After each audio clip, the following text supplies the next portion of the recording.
And Coach, we'll ask you to make an opening statement, then we'll take some questions.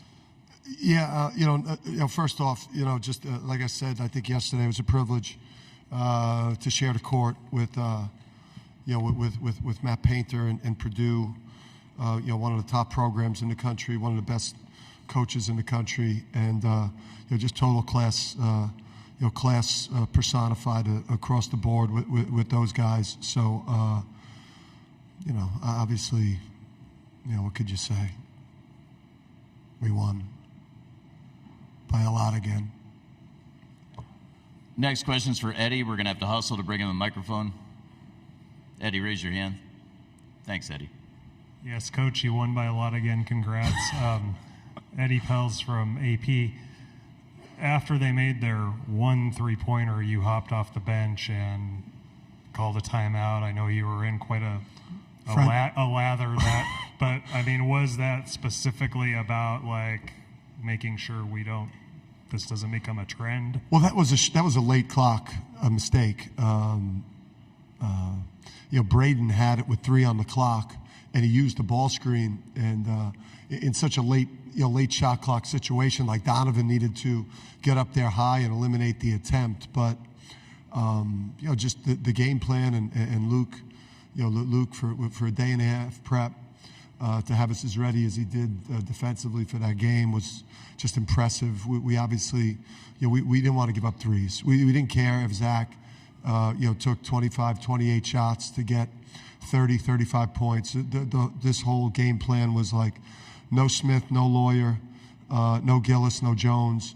Keep that collective group under 18, 20 points as a group. They had no chance to win, no matter how well Zach played. Up front, Pete. Dan, Pete Thamel from ESPN. You won your 6 games in this tournament by 140 points. That's more than any team. You really haven't backed away as you've dominated through this, speaking of your dominance. So I'm just curious, do you feel like this is a historic team, and do you feel like this is one of the greatest teams of all time? I think it's up there in terms of the greatest 2-year runs that a program's maybe ever had, just because I don't want to. I guess I can't say anything about Duke because I'm going to piss my brother off. But I guess I could say stuff about Florida. But I love Billy Donovan, so I'm in a bad spot. I just think it's the best 2-year run, I think, in a very, very long time, just because of everything we lost from last year's team. To lose that much and again, to do what we did again, it's got to be as impressive a 2-year run as a program's had since prior to whoever did it before Duke. To me, it is more impressive than what Florida and Duke did because they brought back their entire teams, and we lost we lost some major players. To the left of the aisle, Coach, field of 68. Dan, Mike Miller, field of 68. I'll give you an opening. Afterward, Jay Wright said it was the most dominant team he can remember. So that gives you a chance there. Is that what you're going to be making your mark on? Dominance, nothing but dominance. Is that going to be the standard going forward? Is it a standard you can reach every year? Yeah, I know things are going to be a little crazy for the next 10 days. Unfortunately, we're going to head into the portal. Like everybody else now, I've been dreading this moment. But now we're here. We'll enjoy this for a couple days. But then, we're going to, on the flight home tomorrow, we'll start talking about, what the roster is going to look like. Obviously, we graduate some players. We're going to lose a couple potentially to the NBA early entry. And we're going to dive in and put together a roster that can play a comparable level of basketball to the one that you guys have witnessed the last 2 years. I know what our mindset will be. We're going to be focusing on trying to put together, a 3-year run, not just a 2-year run. Front row on the left side, Coach. Hi, Coach. Jake Fenner, Daily Mail. To piggyback off of a previous question, to accomplish this feat in this era of the NIL and the transfer portal, it almost could be considered something entirely different and entirely particularly special with the way the landscape currently is. Do you think that winning 2 in a row in this era is something that could be replicated again?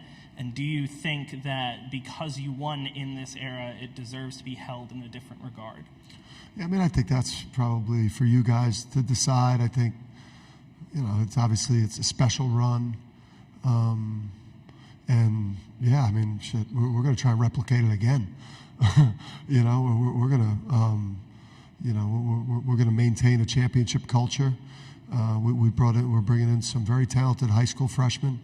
Our returning players through player development will take a big jump, and then we'll strategically add through the portal. So I don't think that we're going anywhere. Front row, left. Brett Friedlander, SaturdayRoad.com. Dan, you mentioned your brother. He won back-to-back titles as a player. You've done it as a coach now. And could you put in perspective how incredible that is that two guys in the same family have done this? And what does it mean to your family? Yeah, it's incredible. I think it's incredible to join Bob in that club. And it just Bob was in the arena tonight. He wanted to kind of stay out of the camera lens, so it was he was in a box, enjoying the comfort of that tonight. So it was just awesome to have him here for that. And then obviously my dad. It's like my dad. I think he looks at me and he looks at my brother and he sees us coaching in college and what it would have looked like, for him if he was doing it. So I know it means a lot to me and Bob to again, we're the version of my father that would be coaching in college. Even after back-to-back for me, I'm still just a worse version of him. Up front on the left side. A little bit worse. I'm getting better, and I'm coming for him. Michelle Gardner, Arizona Republic. We've asked you about the potential to repeat. Now that you've done it, Dan, does this feel different? It doesn't. It really doesn't.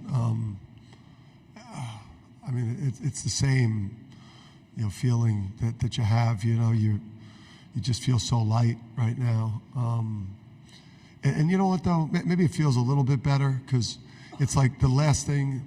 Knowing how great this team's been, we've taken. We've worn the everything shirt the whole year, and everyone in this organization gave everything so that we could win everything this year. The MTE that we were in, the Big East regular season, the Big East tournament, the regional, and the national championship. So we wanted to give everything so that we could win absolutely everything. And the thought of like Cam Spencer and Steph Castle in their short window of time with us, not to experience a national championship like we all have felt. Once we realized how good the team was, that became a little bit of a pressure point. It would have sucked today to have, blue and yellow confetti, and we'll have to walk off that court with Cam Spencer and Steph Castle. Likely the final question on the left side, left of the aisle, Dan. Dan Wolkin, USA Today. Dan, I hope I don't misquote you, but you said out on the court something about UConn giving you all the resources you need. Can we interpret that to mean you intend to be back at UConn next year? You're not going to entertain any conversations with anybody else that might have a job coming open tomorrow? Yeah. I don't think that's a concern. My wife, you should have her answer that. Yeah. We can maybe arrange a press conference for Mrs. Hurley in the morning. Congratulations, Coach. Yeah, thank you. Yeah, she'll answer that question better than I can. Yeah, shit. We'd like to congratulate Coach and thank him for all the time he spent here in the main interview room all week. Not a lot of mobility on Zagoria. Whoa! I almost hit the trophy, man. Later. Thank you, Coach, and thank you, everyone. The UConn locker room should still be open right now for player availability and anything else UConn wants to do.